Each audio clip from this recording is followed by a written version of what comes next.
Hey guys, it's Wyvern here with a quick little video just to discuss all the new units coming in with the Warden and the Paunch DLC and talk just a little bit about what they bring to the table and what I think their place may or may not be in the multiplayer meta especially, and maybe touch a little upon how useful they may or may not be in campaign as well.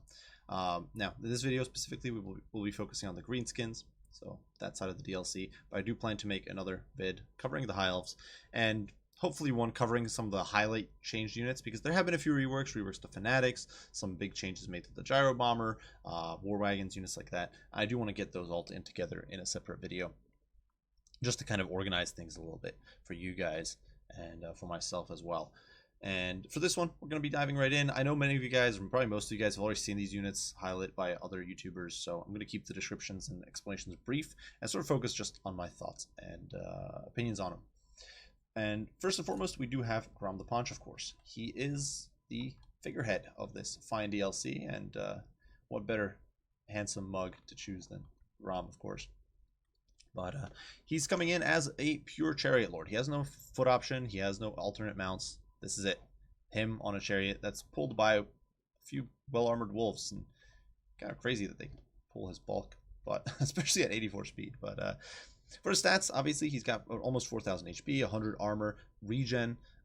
So that makes him very beefy. Obviously, he's got the baked-in 15% missile resist, as do all lords and heroes, except a handful who have physical resist instead. But he is pretty tanky, especially for as far as the Greenskins are concerned, because the Greenskins don't have this. He is the tankiest lord, I believe, in pure paper stats. Now, I do think that he's going to be a bit, in practice, he's going to be a bit squishier than someone like Grimgor, or even maybe Skarsnik, or even Azag, maybe just because Azag's more mobile. But in sort of raw potential HP pool, especially with regen and the 100 armor, I think he's definitely one of the better survivable Greenskin lords.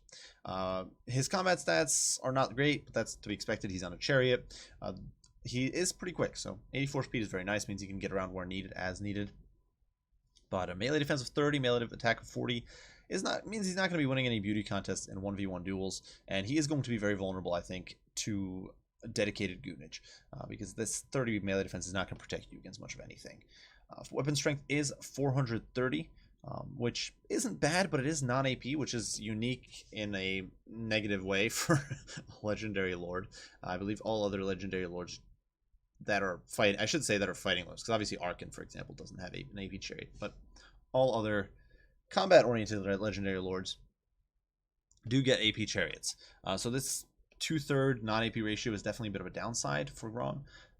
He does get a bonus versus infantry of 30, which makes him much more potent against them, and 90 charge bonus helps there as well. But honestly, infantry isn't really something Greenskins struggle with, so I feel like this sort of buffage or this sort of strength isn't too useful. And the lack of AP is definitely going to hurt him when dealing with targets that aren't infantry, which, let's face it, is something you have to deal with in multiplayer, especially, and even in campaign. Now, for his abilities, he does have the Language of the Boys as his sort of passive. It triggers whenever he's in melee, affects all allies in 40-meter radius, gives you basically a hold line effect, +4 leadership, +5 melee defense, as well as immune to psychology. Now, this is nifty for Greenskins. I think it'll give him some good synergy with the trolls that are kind of his signature, or one of his signatures, and should certainly help keep them in the fight. But do you really want to bring Grom purely as a leadership buff for friggin' trolls? Not sure about it. Might work okay with goblins as well. Certainly, I don't think it's a bad buff, but keep in mind, it is Bronte Grom, who I think combat-wise isn't necessarily bringing much the Greenskins don't already have, besides maybe a little survivability. Now, next up, we do have the Great Uniz here, which we have right over here. This is basically a buffed up, I believe it's get back in the fight, which is normally +16 leadership, +24 melee attack for, I believe, 18 seconds. Instead, this is for 20 seconds, and it adds 30% non-AP damage as well. A decent buff, nothing to complain about there, just solid overall. He does get the Axe of Grom. This grants armor sundering as well as 50% more damage. Definitely a very powerful buff, lasting for almost 30 seconds and with 2 minutes duration. The problem is it is pretty pricey, and armor sundering isn't that useful for Greenskins. It only really synergizes with Greenskin infantry. The majority of the roster besides that is AP. I guess you could try to synergize with like Wolf Riders or something, but let's be honest, you're probably not doing that with Grom. So I don't think this is a super useful item. Obviously, the extra boost of damage seems insane, but paying a good chunk of change. I believe it's almost 200 golds for this item. I think is a bit much for ultimately just making him a bit killier, mostly against infantry. Similarly, Lucky, now, actually not similarly, but separately we do have the Lucky Banner, which is his other unique item. Now this is, I think, is excellent. Gives you 40% ward save, 40 melee attack, 30 seconds, almost 2-minute duration, or a cooldown, sorry, wow. Definitely not 2-minute duration, 2-minute cooldown. Now, I think this is an excellent self buff. It's going to make you much better in duels. It's going to make you much more survivable in duels. Outside of that, it can help you avoid range sniping. It can help you dish out more hurt to non-lord targets or in non-duel scenarios. I do think you're going to have a little bit of an issue that sometimes you're only going to get use really out of one side of this buff. But I think that if you're going to bring any item on Grom, I would suspect this is probably going to be one of the first ones. I think Axogrom is probably not likely. And perhaps even something like the Language of the Boys might not be as common. While something like Lucky Banner, I think, if you're bringing Grom to have a survivable, beefy Lord who can occasionally cast support ability, I think this is going to be the go-to. Now, next up, and overall, I just don't think Grom is going to be super meta for Greenskins. He is fairly cheap, stripped down completely. He's, I believe, like he's I believe 1,400 off the top of my head. So he's fairly cheap, but I don't think you're going to bring him for that. And you're going to want some of his items.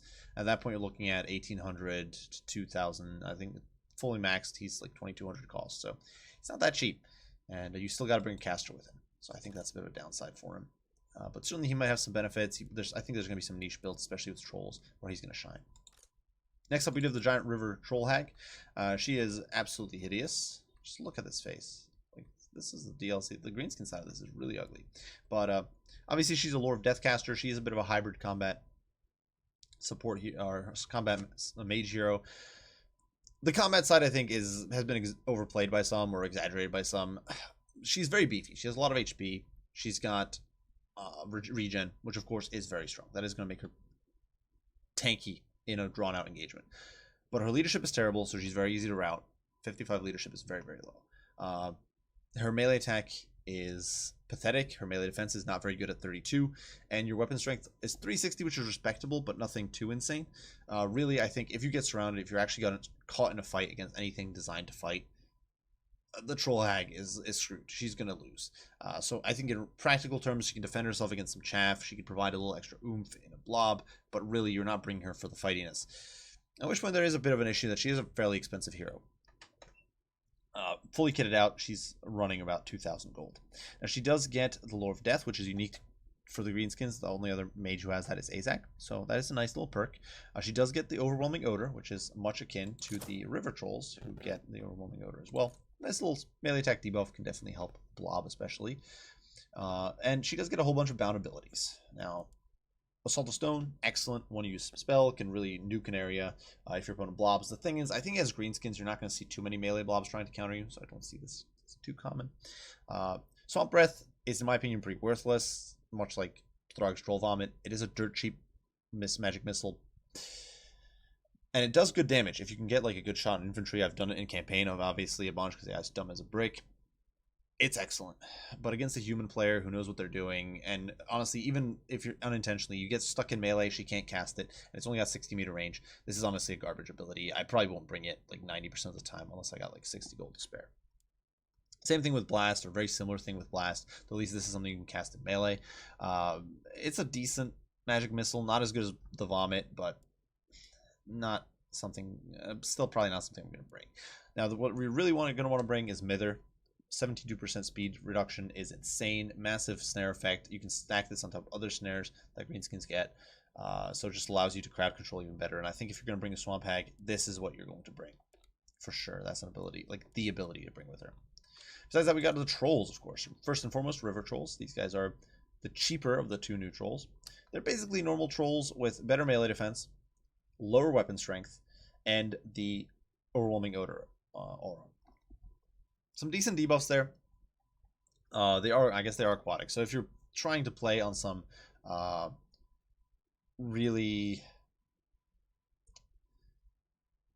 if you're playing on some really watery map, like one of those niche situations, they will shine extra there.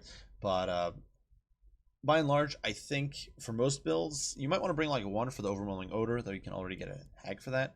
But I think if you're debating between these guys and normal trolls, you're probably going to want normal trolls, just because they're cheaper. And combat-wise, normal trolls are pretty comparable. They got slightly better offensive stats, somewhat worse defensive stats, much higher weapon strength at 100 instead of 80.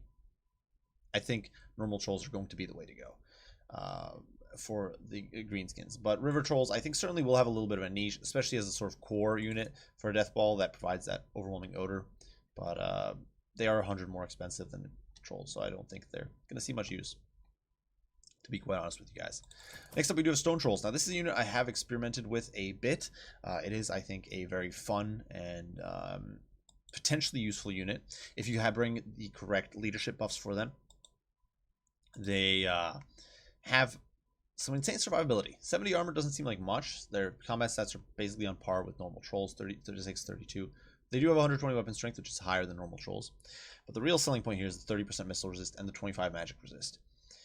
The missile resist especially makes them very potent against factions where trolls would normally suffer insane amounts, where they normally die under withering fire. And I think against a faction like dwarves, or really more so something like Empire, factions where you can crack a front line quickly and where you might have a decent amount of missile fire but not too much to tank, these guys will really shine. They're going to be able to weather the storm a bit better. It can help them soak cannonballs and stuff like that, which would normally kill models from trolls. And I think it's going to make these guys a bit of a niche pick, but certainly a strong pick in that niche. And if you do like a death ball with these guys, I think they'll have some usage. And I'll certainly be looking to highlight that in some replays soon. Besides that, we do have the Swamp Things. This is the Regiment of Renown variant of the River Trolls. Their benefit is terror and poison. I think these guys are going to be, honestly, the way I mentioned earlier, River Trolls, their niche will probably be as a sort of core for a death ball. I think in most circumstances, you will break the Swamp Things instead. They'll give you poison, which obviously greenskins have a lot of poison, so that's not the biggest benefit. But, you know, you get some poison. And you get terror. So if you're going for a death ball that doesn't involve a spider, keep in mind the spider's a lot flimsier now, so you might not want a spider. It's only got 120 armor now instead of 150, which does make a big difference. So being able to get some fairly cheap terror as the greenskins, I think, will be beneficial. I think that these guys do have very respectable combat stats and a 50 leadership, so I think these guys will be a decent pick. I should have mentioned stone trolls are 1100 gold, so they are a pretty expensive unit. These guys are 1200, so once again pretty expensive, but as a core unit, as an anchor, well, sort of an anchor, but really a debuff and buff bot, I think these guys will be a rather powerful force on the battlefield. And they certainly do look quite hideous in all their glory there. And next up, you know what? We'll go over the big boys last, even though they are pretty awesome. But we'll go over the Snarling Pump Wagons. Now these guys, dirt cheap. I think this is a excellent unit for how cheap it is. 450 gold, which is insane. The stats are trash, and that's to be expected. You get 50 armor, you get 50 leadership, you get 60 speed, which is not great. Melee defense of 20 and 22, or melee defense of 22, melee attack of 20. Bonus versus infantry is 15, so nothing too crazy. Weapon strength is 40, but it is AP, and you get a charge bonus of 50. So, really, this unit is,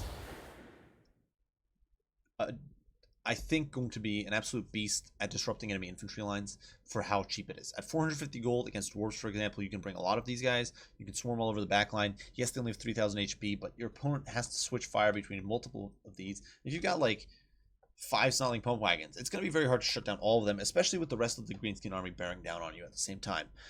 They do get this little perk here, Pump Harder Lads, which gives them a boost of speed as they charge in. They also do have an Expendable, which means that if they're routing and the rest of your army's orcs, they don't care. Which I think is going to make this unit an excellent pick into dwarf matchup especially, but a good utility pick and just cheap support pick in a lot of other matchups. Where, compared to, say, if you're expecting your opponent to box a bit, compared to, like, Wolf Riders, or Squig Hoppers, or Spiders, these guys can be much better at penetrating enemy lines. Next up, we do have the Snarling Pump Wagon with wings, the Flappas. This is basically a vanilla pump wagon, but just better in every way, shape, and form. And pricier. That does cost 600. You do get increased combat stats. You do get increased speed, which is really the main selling point. You get 70 speed and Strider.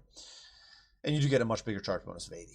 So this unit is, as you can see, bonus for infantry is the same. And The base leadership is also higher, I should mention. So this unit is just generally better than normal pump wagon. It's nothing crazy good.